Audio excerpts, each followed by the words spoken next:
Atsika rehetra isa-tokantrano tratran'izao volana febroary izao amin'ity andro voalohany febroary ity. Docteur Untitled Chapter no mananitra ny arahaba isa-tokantrano isaky ny fonao amin'ny anarana Jesosy Kristy. Ivavaka tsika ametrahana n'izao fotoan'izao eo am-pelatanan'Andriamanitra.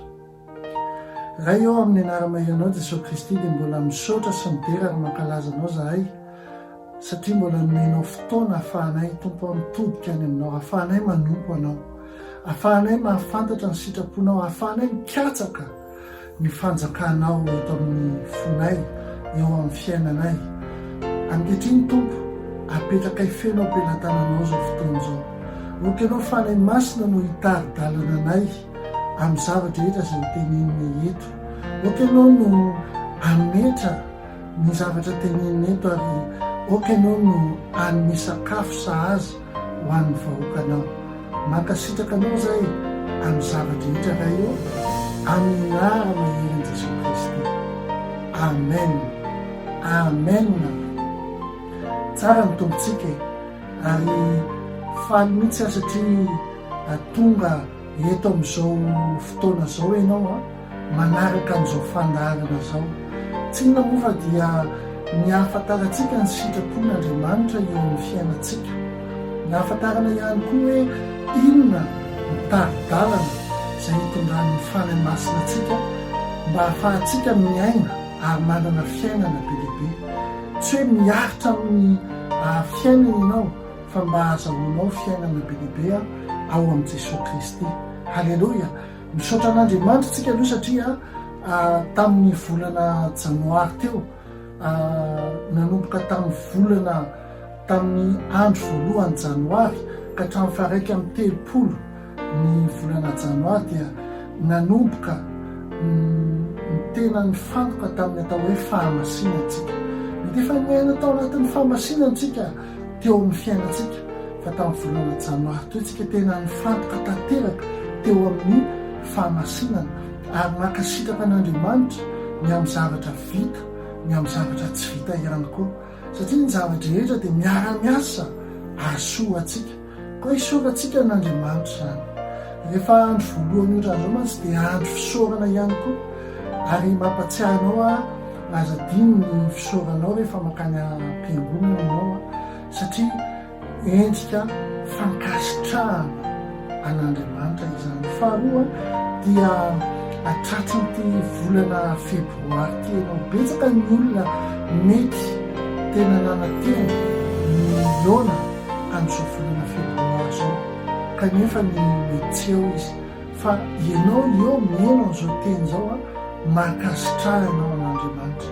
Enina dia mety hoe mafy ary ny fiainana, na dia mety hoe betsaka ary ny zavatra sedra mandalo, fa mbola eo ianao ary ny aina mbola mihoatra ny zavatra rehetrarehetra, ka mila misaotra an'Andriamanitra tsika. Ny fahatelo dia mila misaotra tsika an'Andriamanitra amin'ny zavatra rehetra, amin'ny fianakaviantsika, amin'ny ankohonantsika, amin'ny asantsika, satria rehefa mahay misaotra tsika dia eo Andriamanitra mbola manisy zavatra maromaro, mbola manampy ny zavatra eo amin'ny fiainanao izay hainao isaorana na dia kely arina dia hain'Andriamanitra no mampitombo vonjy.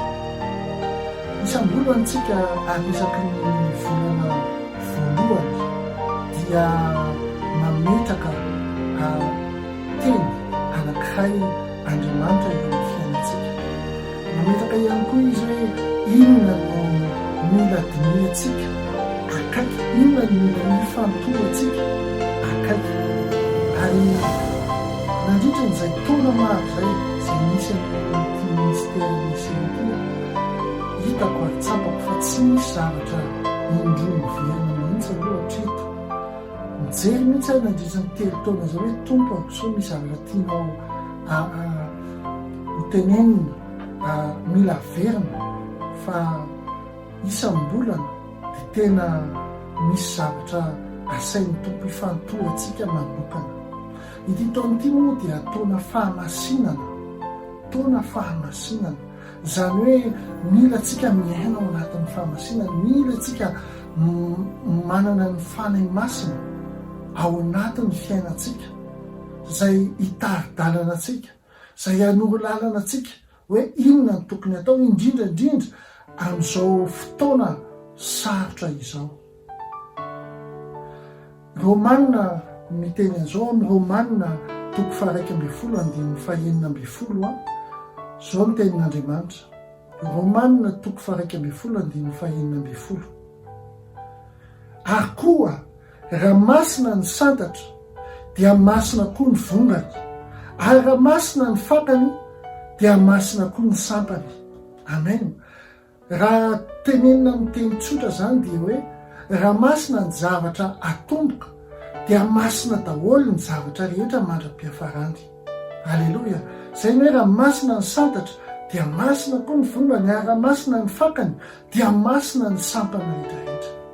Zay mahatonga ny hoe ny voalohany rehetrarehetra, numéro 1 rehetrarehetra, number 1 rehetrarehetra dia toeran'Andriamanitra, toeran'ilay raintsika ny an-danitra, toeran'i Jesosy Kristy mpamonjy, zany numéro 1.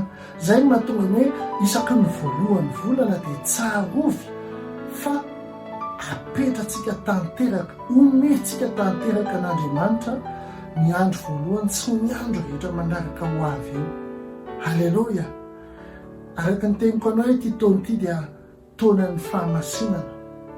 Zany taonan'ny fahamasinana zany dia mila fantatra hoe iza ny fanjakana zay ianao no ambasadoriny, dia ny fanjakana lanitra zany. Alleloia. Fanjakana lanitra io tena misy io, fa tsy hoe tsy misy io, tena misy io satria Andriamanitra no namorona anao. Zao rehetra zao tsy teo raha tsy niforonon'Andriamanitra, ary tsy teo koa ianao raha tsy niforonon'Andriamanitra. Avy aminy no ahitantsika soa, avy any amin'ny seza fiandrianan'Andriamanitra no ahafahantsika mahazo ny fahasoavana, ho fanasitranana atsika, ho fanasitranana eny hatramin'ny firenentsika. Ary zay moa miteny ao amin'ny Apokalipsy 2:20, andiny voalohany 2:7. Apokalipsy 2:20, andiny voalohany 2:7, amin'ny anaran'i Jesosy Kristy. Ary izy naneo ahy onona noainy, manganoany taka ny vato kristaly, nivoaka avy teo amin'ny seza fiandrianan'Andriamanitra sy ny zanak'ondry. Hitanao zany ranonaina mivoaka avy ao amin'ny seza fiandrianan'Andriamanitra sy ny zanak'ondry, ary teo afovoany lalambeny, ary teny an-daniny roa amin'ony misy hazonaina mamo 12 samy hafa, sady mamo isam-bolana. Amen. Mamo isam-bolana. Ary ny raviny azo dia ho fanasitranana ny firenena maro, ary tsy hisozona intsony, ary ny seza fiandrianan'Andriamanitra sy ny zanak'ondry ho eo aminy, ary ny mpanompony dia anompo azy. Amen.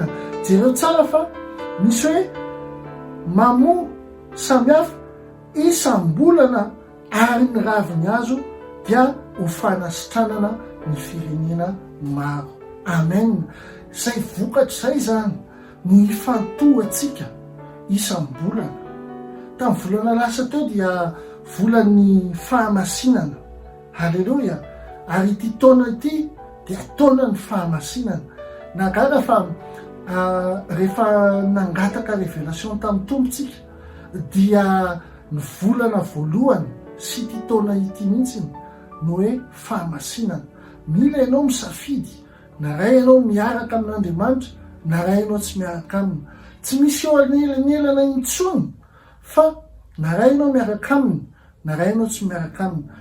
Tiany Jesosy Kristy ho vonona ny vadiny, tsisy pentana rehefa hiverina indray izy, satria efa tsy ho ela Jesosy dia hiverina. Mila tsika mifantoka amin'ny fahamasinana, mila manapa-kevitra mihitsy antsika anaraka an' Jesosy na inona satria any loharan'ny fiadanana, any loharan'ny famonjena. Zay ny mahatonga ny hoe mila mandeha amin'ny fahamasinantsika.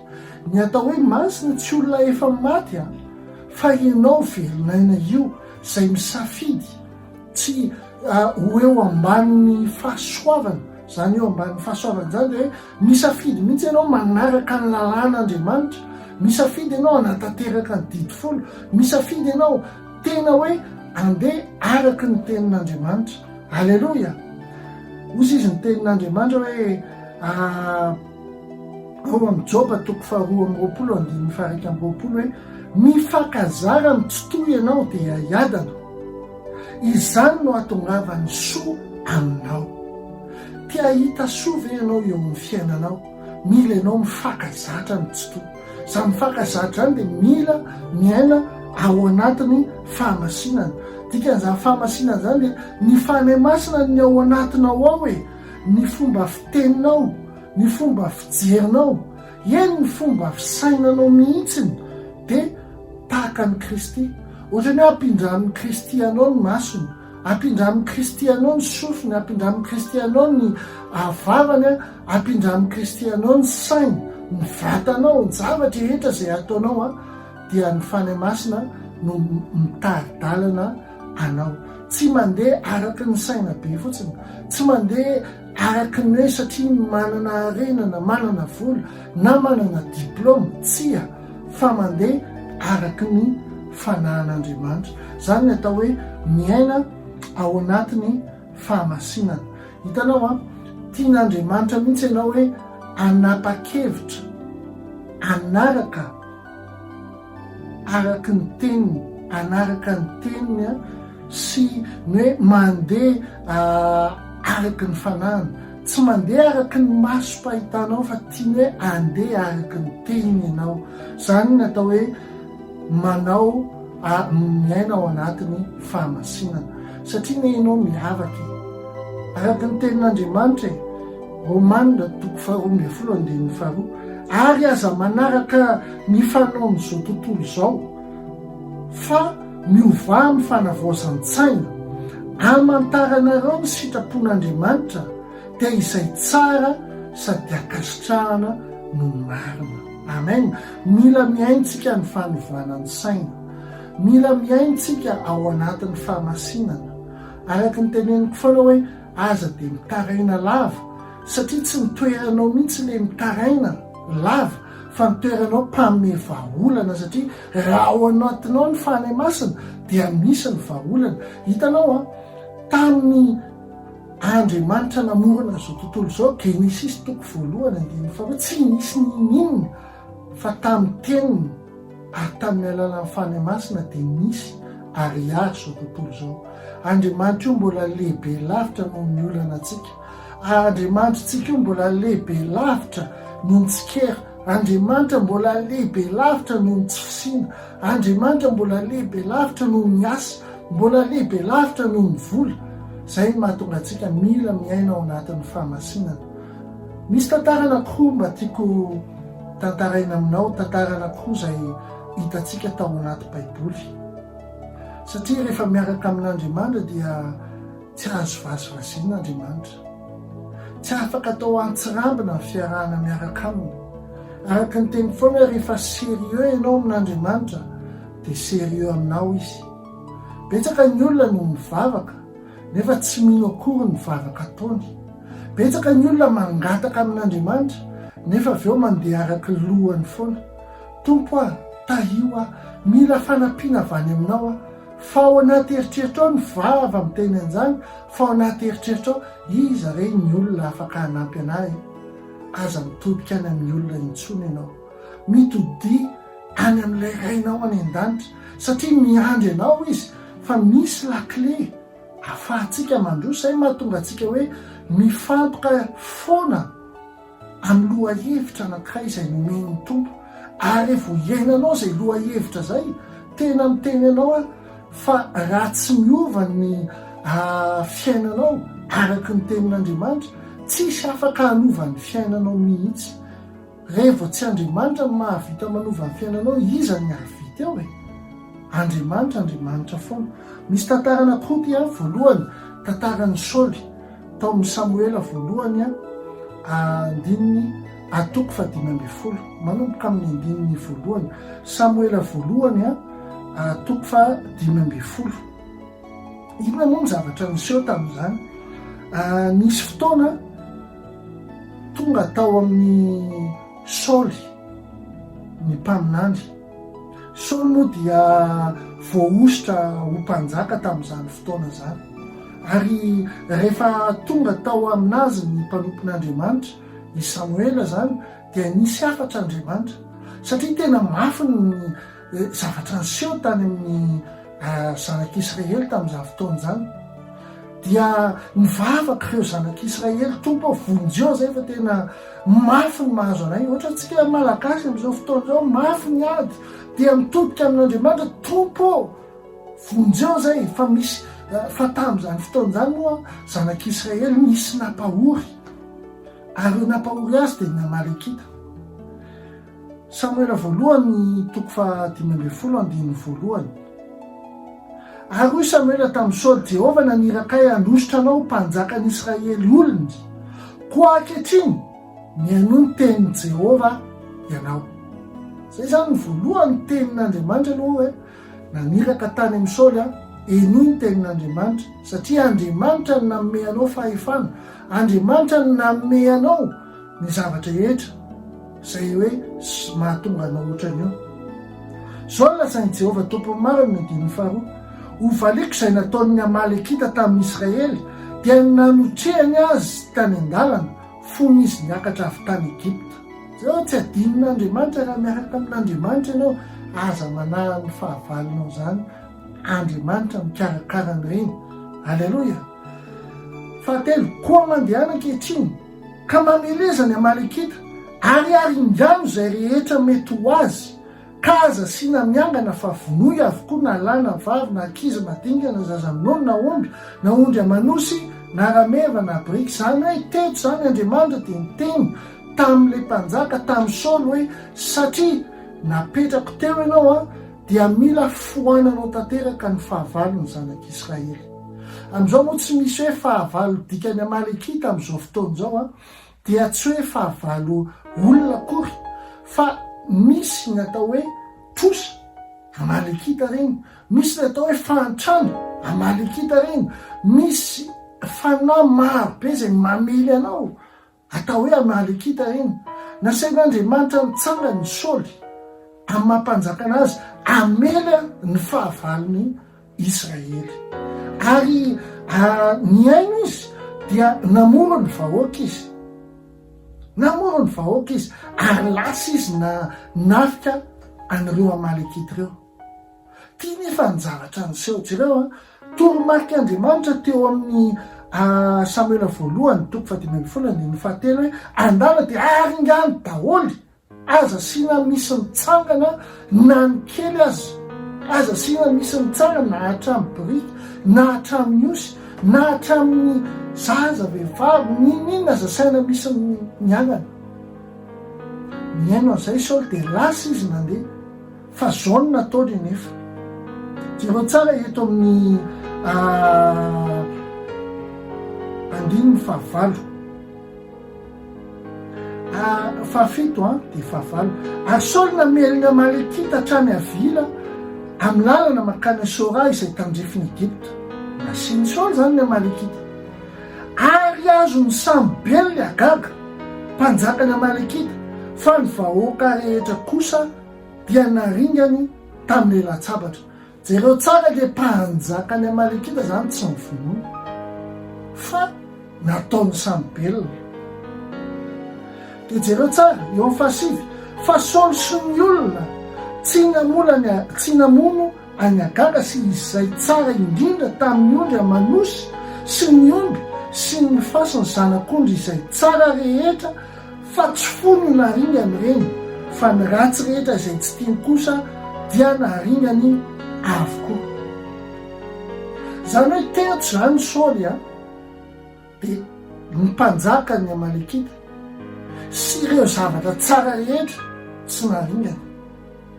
Dia ry amin'ny 7 nefa Andriamanitra ny teny aringany daholy, fa izy rehefa nahita ny zavatra tsara tsy naringany le izy. Hitanao, rehefa miteny Andriamanitra ka mandeha amin'ny lohanao ianao dia jereo tsara ny zavatra iseho. Ty tantara ty mantsy dia hitaka ny karazany ohatrany hoe misy zao teny ao anaty baiboly. Ny teny Andriamanitra raha raisiko fotsiny ohatra hoe na ny ampafolo-karena fotsiny aho, satria io zany be lehibe no miresaka an'io, mbola hiresaka an'io tsika, satria tsy ao anatin'ny testamenta taloha ihany izy io fa na ao anatin'ny testamenta vaovao ary, ary tsisy afaka manova ny tenin'Andriamanitra nizanizy. Dia raha miteny zao Andriamanitra hoe eto ny ampafolo-karenanao ao amin'ny trano fitoerana, dia misy ny olona sasany na dia kristianina mivavaka vita batisa zao ary dia miteny hoe ny nahy kosa ny ampafolo-karenako omeko mahantra ka, ny ahy kosa ny ampafolo-karenako ividianako tsy haiko fanaka ka, ny any ampafolo-karenako ataoko an'izao ka. Ohatra ny Saoly ianao zany. I Saoly teto ny tenin'Andriamanitra, mazava ny tenin'Andriamanitra ary ingany daholo, aza sina miangana na ny kely ary. Ny aza rehefa hitany tsaratsara ilay mpanjaka, ny Amalekita sy ny zavatra tsara ny Amalekita dia tsy naharingana. Zao ny valin'Andriamanitra, zao ny namalian'Andriamanitra azy. Ary zay ny teneniko anao hoe mila mitandrina tsara tsika, satria zao ny namalian'Andriamanitra ny Saoly eo amin'ny 1:12.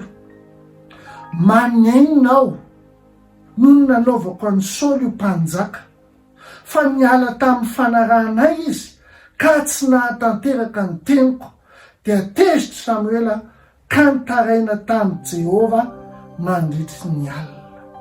Amen. Hitanao, nanenon'Andriamanitra nanendry an'ny Saoly mpanjaka, satria Andriamanitra rehefa mametraka anao amin'ny toerana ray dia miteny anao izy hoe zao atao, ka tsy ataonao ilay isy ataonao amin'ny lohanao, dia manenon'Andriamanitra. Ohatra ny tamin'ny eto izy nanenon'Andriamanitra nametraka ny Saoly mpanjaka. Ary Samuela tonga teo amin'ny Saoly, eo amin'ny 17 tsika, dia hoy Saoly taminy, hotahiny Jehova ne ianao, efa nahatanteraka ny tenin'i Jehova. Jereo tsara ny tenin'ny Saoly eto, tonga ny mpanompon'Andriamanitra, fa alery izy efa nahatanteraka ny tenin'Andriamanitra ozy izy. Inona ilay tenin'Andriamanitra tanterany? Amin'ny loha fantany sa ny tenany tenin'Andriamanitra. Dia ao 14 fa hoy Samuela, inona nefa zany fibarareko ny ondry amanosy reny ny feoko zany sy ny finamamany omby reko? Jereo tsara satria Andriamanitra teny ringany daholo, nefa tsy hay afenina satria ny barareko ny ondry amanosy tasy ambadika tatsy. Ary hoy Saoly, avy tany amin'ny Amalekita ny nitondrany an'ireny, fa ny olona namely izay ondry amanosy sy ny omby tsara indrindra mba ho vonoina atao fanatitra ho an'i Jehova Andriamanitra ao, fa ny sisa naharinganay avokoa. Jereo tsara ny lohan'ny Saoly teto nieritreritry izy, alaiko rety tsara reto ataoko fanatitra ho an'Andriamanitra ao. Moa ve zany ny tenin'Andriamanitra? Zay ny teneniko hoe i Saoly nandeha tamin'ny lohany. Zay ny teneniko aminao sasany teny hoe alaiko ny anany ampafolo-karenako, alaiko ny zao dia zao ny ataoko. Moa ve zany ny tenin'Andriamanitra? Moa ve zany ny tenin'Andriamanitra? Dia hoy Samuela tamin'ny Saoly amin'ny 14, ok zay, fa ambarako aminao izao ny lazain'i Jehova tamiko alina. Dia hoy izy Saoly, ambarao ary. Dia hoy Samuela, na dia ho heverina olo kely aza ny tenanao, mo tsy tonga ho lohan'ny firenen'i Israely va? Ary Jehova no nanositra anao ho mpanjakan'i Israely. 12, ary Jehova naniraka anao ka nanao hoe mandehana ka haringano avokoa ny Amalekita mpanota ary mety amin'ny ambara-paharingany.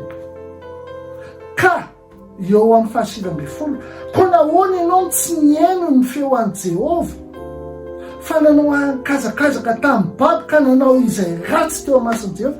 Jereo tsara, Saoly tsy mieritreritra hoe hitondra ny tsara indrindra ho an'Andriamanitra. Andriamanitra ne tsy mila ondry, tsy mila ina moa biby amanosy, tsy mila vola koa Andriamanitra, fa ny zavatra ilain'Andriamanitra hoe fananinona i Saoly teto no tsy niaino anazy, tsy niaino ny teniny. Dia eritrereto hoe eo amin'ny raiky amby roapolo, eo amin'ny faharoapolo azafady, fa hoy Saoly tamin'ny Samuel. Jereo mbola namaly any Saoly teto, efa nihainy feon'i Jehova, ihany aho. Ka nandeha tamin'izay nanirahany Jehova ary nitondra ny Agara, mpanjakany Amalekita, sady nandringana ny Amalekita rehetra. Nefa nangalany olona omby abanosy sy omby nibaby dia izay soa tamin'ny zavatra rinana mba ho vonoina atao fanatitra ho an'i Jehova Andriamanitra ao Gilgaga. Faharoa amby roapolo dia hoy Samuela, sitraky Jehova moa ny fanatitra dorana sy ny fanatitra hafalatsa-dra mihoatra no mihaino feo an'i Jehova. Ny manafaka ny tsara no ny fanatitra, ary ny mihaino ny tsara no ny sambora no ny lahy. Hitanao zany indraindray mety mieritreritritsika hoe tena zany niezaka manompo an'Andriamanitra, za tena mitsemboka mihitsy nanao ny sitrapon'Andriamanitra, fa mila mametraka fantanitsika. Manao ny sitrapon'Andriamanitra ve tsika, sa manao ny sitrapon'ny fotsika, tsy manao ny sitrapon'ny saitsika? Raha manao ny sitrapon'Andriamanitra tsika dia manao araky ny tenin'Andriamanitra. Halleloia. Averenao amin'ny namanao akaikinao hoe manao araky ny tenin'Andriamanitra. Halleloia. Mihaino ny feo ny tenin'Andriamanitra dia manao araky ny tenin'Andriamanitra. Dia jereo tsara ny teniny eto eo amin'ny fahatelo amby roapolo, fa ny mihodina dia toy ny eloka amin'ny fankatovana, ary ny ditra dia toy ny manopy sampy sy terafina. Satria nandany tenin'i Jehova ianao dia nolaviny tio-mpanjaka kosa. Hitanao eto ny teny, satria nolaviny Saoly ny tenin'i Jehova, zany hoe nandeha araky ny lohany izy, nandeha araky ny fahafantarana izy, araky ny fahaizana, nandeha araky ny fahitany masony izy. Dia zao dikan'izay nolaviny tenin'i Jehova, ary nolaviny Jehova izy. Zay ny teneniko aminao hoe rehefa sérieux tsika amin'Andriamanitra dia sérieux amintsika Andriamanitra. Halleloia. Dia jerevy tsara indray mbola ny tenin'ny Saoly. Eto koa tena lesona be ho antsika eto eo amin'ny fahaefatra amby roapolo. Ary hoy Saoly tamin'ny Samuel, efa nanota aho, fa efa nandinika ny tenin'i Jehova sy ny teninao. Miaika izy zany fa nanota, fa natahotra ny vahoaka aho ka nihaino ny feony. Amen. Jereo tsara, natahotra ny vahoaka ka nihaino ny feony. Indraindray misy namana, indraindray misy havana, efa fantatrao zao ny sitrapon'Andriamanitra, fa le havanao na ny namanao na ny olona miserasera aminao izay anananao ena maso miteny hoe tsy zany na tokony ataonao, fa zao ny tokony ataonao, nefa fantatrao tsara fa tsy sitrapon'Andriamanitra zany. Ho antsika kristianina, ohatra raisitsika fotsiny, mandeha akao amin'ny birao ianao dia mila ny karapanondro, na mila ny acte de naissance anao, na mila ny bulletin de naissance moa zany. Dia ozy izy le olona hoe mametra kely aloha, fa amin'izay ataoko haingana dia re olona milahatra reo aloha reo ilahatra fa ianao ataoko voalohany fa mametra kely ianao. Ianao nefa kristianina dia lasa ianao manao kolikoly, dia avy eo ianao lasa mivavaka, dia lasa ianao midery amin'ny hevitrao. Raha Jesosy veny tao dia nanao kolikoly, na ampindra amin'ny Jesosy ianao ny masony, ampindra amin'ny Jesosy ianao ny sofiny sy ny sainy, ny vavany. Inona ny ataonao? Fanontaniana mipetraka ho antsika tsirairay avy zany. Halleloia. Jereo tsara koa ty tantara faharoa ty izay hitantsika ao amin'ny Levitikosy toko 10. Izy ty dia tantarany Nadaba sy Abiho. Nadaba sy Abiho moa dia zanaka mpisorona. Halleloia. Zanaka Arona, zanaka mpisorona. Ary izy ireo dia karazana ohatrany hoe tena mpanompon'Andriamanitra tao amin'ny tempoly. Fa inona moa zavatra niseho? jeretsika ny ao amin'ny Levitikosy 10:1-2. Ary Nadaba sy Abio zanaky Arona samy naka ny fitondra afiny avy, ka nanisy afy teo anatiny, ary nanisy didikazo manitra teo, dia nanatitra afo tsy izy teo anatrehan'i Jehova izay tsy nandindiny azy. Dia nisy afo nivoaka avy teo anatrehan'i Jehova, ka nahafaty azy ho lahy, dia maty teo anatrehan'i Jehova izy. Amen. Misy ny afo dia misy ny afo. Misy ny afo izy avy amin'Andriamanitra, dia misy ny afo tsy izy izay tsy nandidinin'Andriamanitra. Misy ny fanompona dia misy ny fanompona. Misy ny fanompona izy andidin'Andriamanitra, misy ny fanompona tsy izy hafahafa. Tandremo ny afo tsy izy. Ny afo tsy izy dia hoe lay finoana eritreretinao fa Andriamanitra dia ho faly amin'iny finoanao iny, kanefa tsia. Tray koa ianao mety miteny hoe zany olombelona ihany ka mety tsy lavaka, fa ianao ve tsy efa nateraka indray tsy efa nahazo an'i Kristy tsy efa lasan'i Kristy teny ambolina croix ve? Mila mitandrina tsara isika mba tsy hamokatra afo tsy izy. Ny tantaran'izy roalahy reto, raha tohizanao hitantara io, vakiona hitantara io, tsy navelan'Andriamanitra ny tomanina kory ary izy ireo.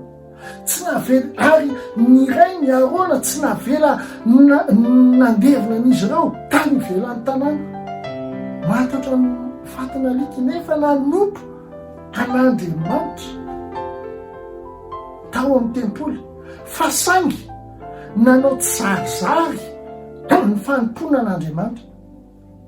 Rehefa misy torolanana tenenin'Andriamanitra, zany natao hoe fahamasinana, dia mandeha ianao araka ny tenin'Andriamanitra, miaino ianao araka ny sitrapon'Andriamanitra, manao action ianao araka ny sitrapon'Andriamanitra, fa tsy araka ny sainao.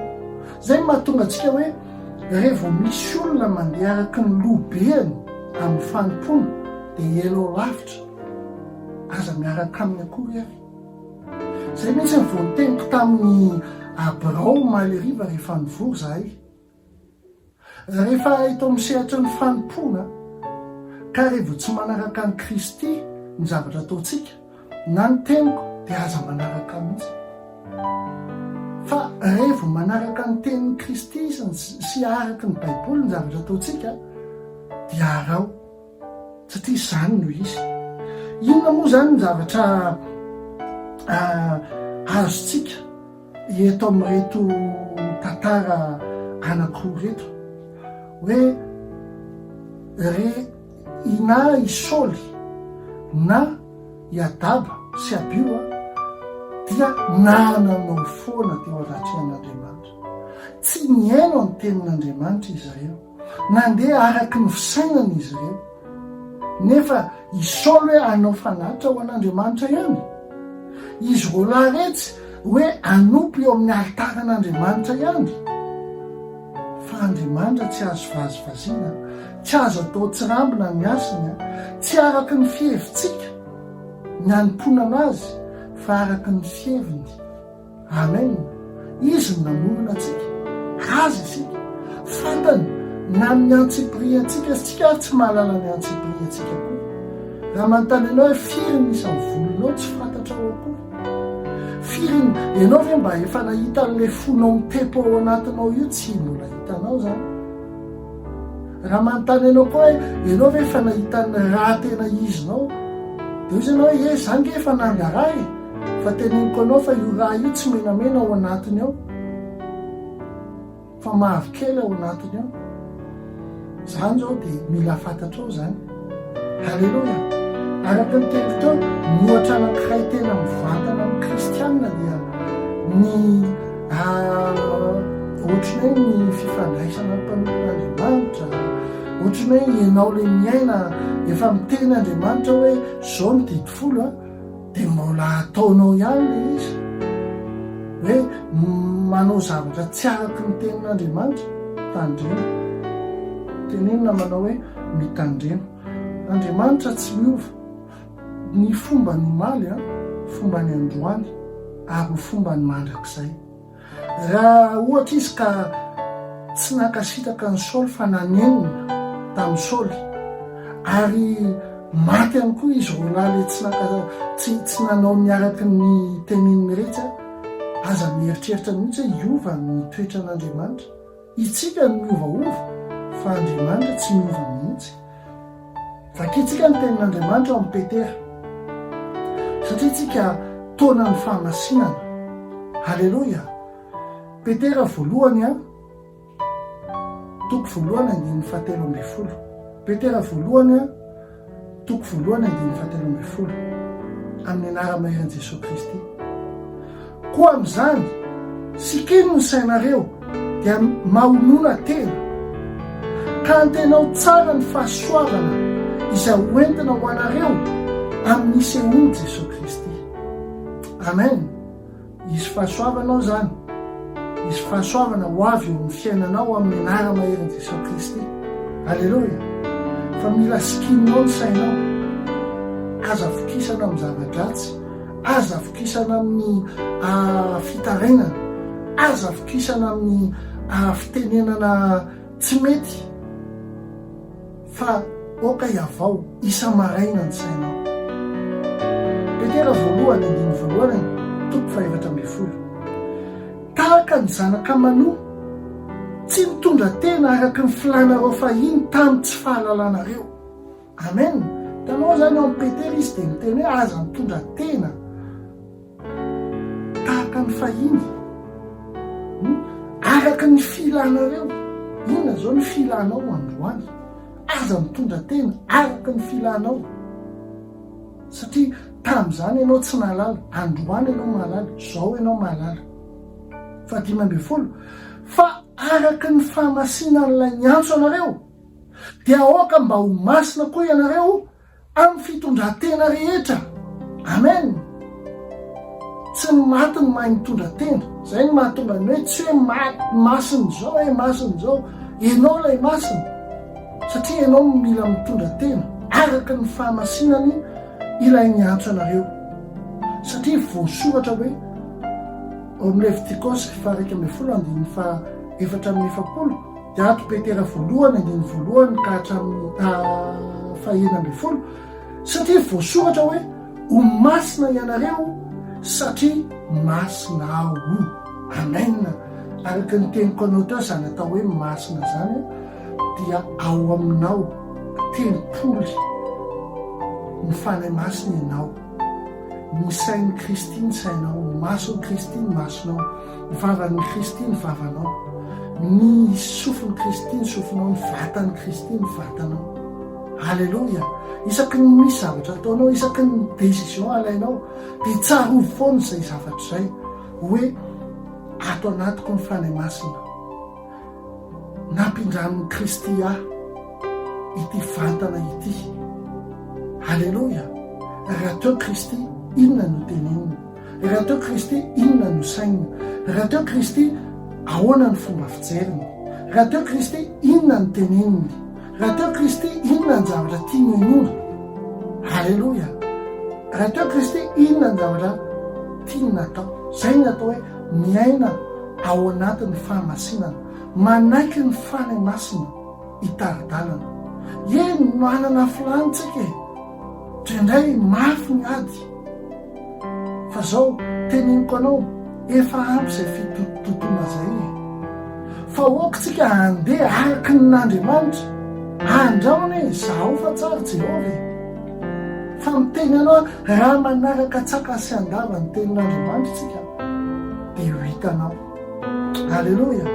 Fa eto amin'ity Petera voalohany 7 ka hatramin'ny 9 dia indrindrandrindra ao amin'ny 14 da tiako tsitonana kely ny sainao eo amin'ilay hoe tahaka ny zanaka manoa. Halleloja. Tahaka ny zanaka manoa. Jereo tsara fa i Saoly tsy tahaka ny zanaka manoa. ry nadaba sy aby io tsy tahaka ny zanaka manoa, zany hoe tsy nakatony tenin'Andriamanitra izy ireo fa namitatiana. Zao ny soratra masina amin'ny Jakoba 1:2-4. Jakoba 1:2-4.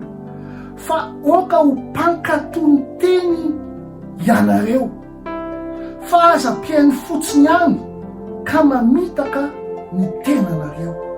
Amen.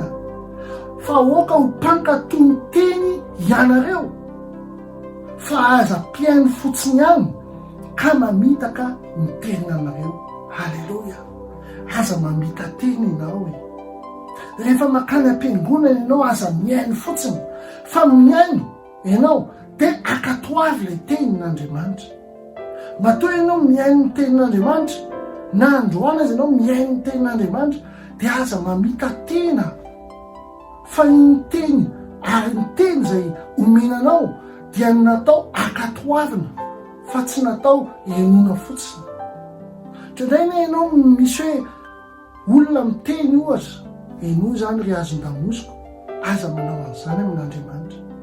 Rehefa ohatra ianao ka vonina ny tenin'Andriamanitra, dikan'izay vonina ny akatò ny tenin'Andriamanitra ianao. Halleloja. Lakile lehibe amin'ny fiarahanan'Andriamanitra ny fankatoavana ny teniny. Izy nge lehibe noho ianao e, tsika ane vovoka kely e. Jereo zao tontolo zao, jereo ny masoandro ny volana, mpanamboatra ny reny no Andriamanitra tsika. Namorona ny reny zavatra rehetra reny no Andriamanitra tsika. Izy moa tsika vovoka kely ity. Fa ny fitiavana noho ny fahasoavana naniraka ny Kristy teo ambolina koa izy hamonjena tsika. Dikan'izay makatò an'Andriamanitra, akatoavy ny tenin'Andriamanitra. Natiora rehetra makatò ny tenin'Andriamanitra. Masoandro makatò ny tenin'Andriamanitra, tsy maintsy mitsangana ny maraina matory amin'ny hariva. Ny volana makatò ny tenin'Andriamanitra, ny rivotra tsy maintsy mitsoka makatò ny tenin'Andriamanitra. Halleloja. Ny vorona tsy maintsy manidina makatò ny tenin'Andriamanitra. Zao ary rehetra zao makatò ny tenin'Andriamanitra. Ary ianao ihany koa dia mila makatò ny tenin'Andriamanitra. Halleloja. Noho izany amin'ny anara-mahery ilay mpanjaka ny mpanjaka, amin'ny anara-mahery ilay tompo ny tompo, amin'ny anara-mahery ny rainao zay ijorotsika, dia ambarako amin'ny anara-mahery Jesosy Kristy fa ity volana ity dia volan'ny fankatoavana.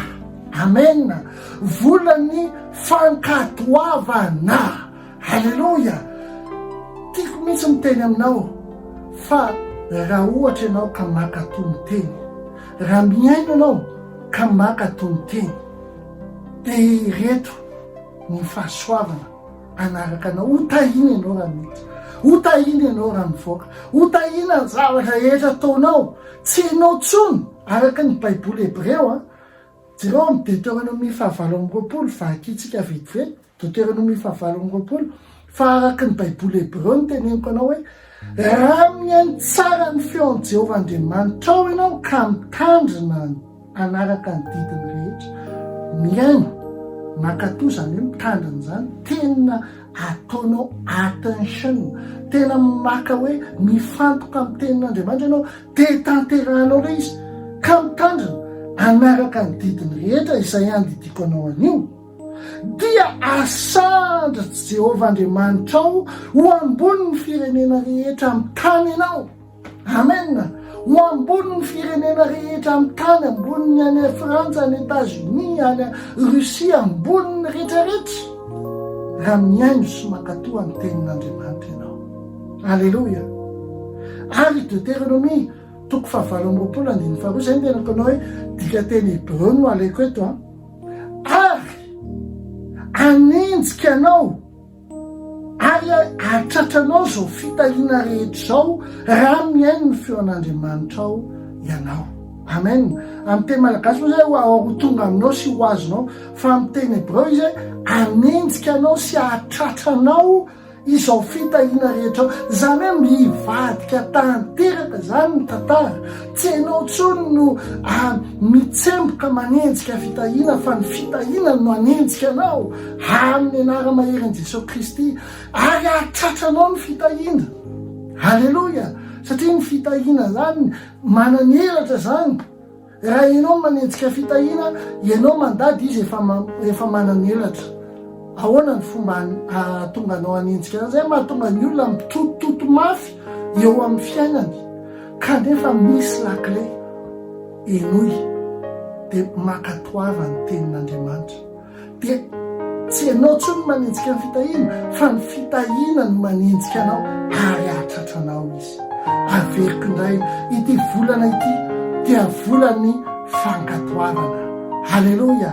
Ivavakintsika mba hanana izay fanahin'ny fankatoavana, mba hanana ny fanahin'ny zanaka manohy izay ianao, satria rehefa ao aminao ny fankatoavana dia miaina ao anatin'ny fahamasinana ianao. Fankatoavana ny tenin'Andriamanitra ny resahana eto, tsy ny fankatoavana sy ny fatahorana sy ny hoe matikena maso amin'ny olona. Tsia aza matikena maso amin'ny olona, oka ianao tsy homenatra amin'ny Kristy, amin'izay Kristy tsy homenatra anao rehefa ho avy izy. Halleloja! Ivavaka ao mba hanananao an'izany fo mankatoan'Andriamanitra zany.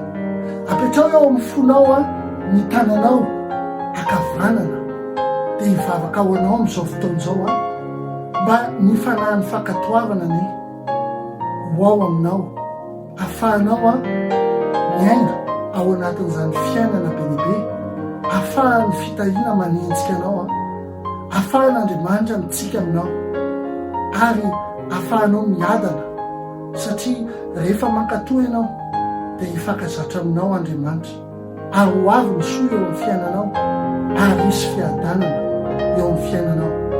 Ivavakintsika amin'ny anara-maherin' Jesosy. Raha eo amin'ny anara-maherinao Jesosy Kristy, misaotra sy midera ary mankalaza anao amin'ny révélation amin'ity volana ity izay fankatoavana nomenao. Araka ny tenao ny Jakoba 1:2 hoe Tompo, aok'izay ankatò ny teny mba tsy hambita ny tena. Andriamanitra tsy afaka manoatra nefa an'izay raha tsy ny fanahinao masina no manampy anay, raha tsy ianao mihitsy Jesosy Kristy no mame hery anay ahafahanay miditra ao anatin'izany fankatoavana toy ny zanaka endry tianao, zanaka mankatò. Andriamanitra, aok'izay ankatò mba tsy ho matoto. Mivavaka aminao zay Andriamanitra, mba ny fanahin'ny fankatoavana no ameny ny fonay. Ankatò ny teninao zay, iainy ny teninao ary hitandrina ny didinao, andeha araka ny lalanao, andeha araka ny teninao. Tompo, niza miaino an'izao vavaka izao. Oka izy ireo andray anao Jesosy Kristy ho tompo sy mpamonjy. Oka ianao fanay masina ho tonga ao amin'ny fon'izy ireo. Oka ho tempolinao ny fon'izy ireo. Manomboka amin'izao sekondra zao, mamelany ny herik'izy ireo diovy amin'ny rano soa indrindra. Izahay Andriamanitra, tsy miendrika akory izahay na ny antso ny anarana ny masina ary, fa noho ny fahasoavanao Jesosy Kristy no natozao anay. Aok'izay hiaina eo ambanin'ny fahasoavanao, aok'izay hiaina eo ambanin'ny fankatoavana ny teninao. Ary aoka ity volana ity Tompo dia fanamarinana manokana amin'ny fandehanana ao anatin'ny fankatoavana, mba manomboka zao zay ho zatra tanteraka ankatoa ny teninao. Amin'ny anaranao Jesosy Kristy malalanay no anaovako izany vavaka izany, ary miaraka amin'ny herin'ny fanahy masina. Amen, amen. Eny tokoa fahasoavana sy famindrapony anaraka anao amin'ny andro rehetra iainanao dia hitoetra ao an-tranon'i Jehova andro lava ianao. Amen. Mino fa faly ianao amin'izany révélation nomen'Andriamanitra zany. Oka ianao azoto hiserasera amin'Andriamanitra ankatò ny teniny, manao mandra-peona aminao ary tsy hoe ilay isika dia fankahita amin'ny anara-maherin' Jesosy Kristy a Docteur Ina Telesfort avy aty Afrika Atsimo. Tahin'Andriamanitra ianao a ampitiavana be dia be. Amen.